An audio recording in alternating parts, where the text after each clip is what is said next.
বাংলাদেশের তরুণদের মধ্যে যদি শব্দের রাজনীতি এই কালচার জার্নিটা খুব কনসিয়াসলি কারো লম্বা রিডিং থেকে আমি সেটা দাবি করতে পারি। এবং আমার যেই লাল জুলাই গানটা লেখা, আপনি এটা আপনার সাথে আমরা একটা শো করেছিলাম, যিনি অস্ট্রেলিয়ান অ্যাক্টিভিস্ট রাহাত শান্তনু, জনতার কবিয়াল, তিনি গিয়েছেন, নাট্যকার মাবরুর রশিদ বান্না ভাই এবং আমরা তিনটা টিম। দেখেন এই গানটা কিন্তু জুলাইয়ের মাঝখানে লেখা, এবং মজার ব্যাপার হলো এই গানটা যখন অস্ট্রেলিয়ায় রেকর্ড হলো যেদিন, রাহাত ভাই বের হয়ে শুনতেছেন যে হাসিনা পালাই গেছে। এর মানে হইলো ওটার মধ্যে তো প্রচুর গালিগালাজ আছে। আমার সেদিনকে একটা টকশোতে জিজ্ঞেস করা হলো, আপনি এক সময় গালিগালাজ করতেন? আমি বললাম আমি এক সময় গালিগালাজ করতাম মানে কি, আমি এখন করি না। প্রশ্ন হলো আমি কাকে করি? আমি কি আপনাকে কোনোদিন গালি দিয়েছি? অথবা আওয়ামী লীগকেও কোনোদিন দিয়েছি? আমি এক্স্যাক্টলি একজন গণহত্যাকারী। সেই গণহত্যাকারীটা কেমন গণহত্যাকারী? যে রিয়া গোপের কলিজাটা ছিঁড়ে বুলেট থেকে, হেলিকপ্টার থেকে গুলি, রিয়া গোপের কলিজা ছিঁড়ে পিছনের ওয়ালের 4 ইঞ্চি ছিদ্র হয়ে গেছে, সেই ছিদ্রটা এখনো বাসে আছে। সেদিনকে এক শহীদের, আমি যেদিন আন্তর্জাতিক অপরাধ ট্রাইব্যুনাল রায় হলো, সেই ট্রাইব্যুনাল আমিও ছিলাম, মানে শহীদ পরিবারের সাথে।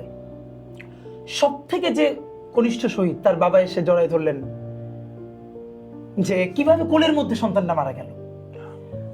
এখন আপনি আমারে বলেন, আমাদের এইখানে যারা একটু এলিট গুলশান বনানীতে থাকেন, ওনাদের গাড়িতে যদি ওই যে ময়লাওয়ালাদের গাড়ি আছে না, সেইগুলো থেকে কিন্তু অনেক সময় কাঁচ টাচ বের হয়ে থাকে, সেইটা যখন গাড়ির পাশ থেকে গেলে গাড়িতে স্ক্র্যাচ পড়ে, বের হয়ে তো প্রচন্ড গালিগালাজ করেন, একদম বিভিন্ন ইংলিশ শব্দ দিয়া।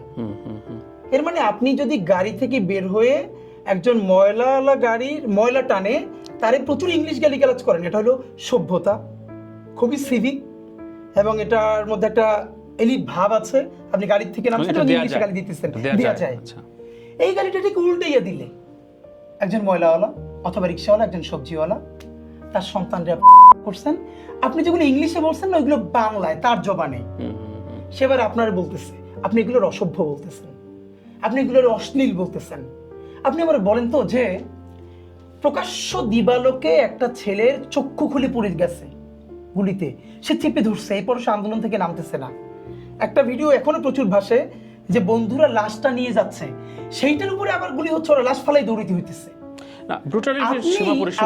এটা ন্যূনতম বলতেছি। আপনি এক্স্যাক্টলি কোন জবানে, কোন ভাষায় প্রতিবাদ করবেন?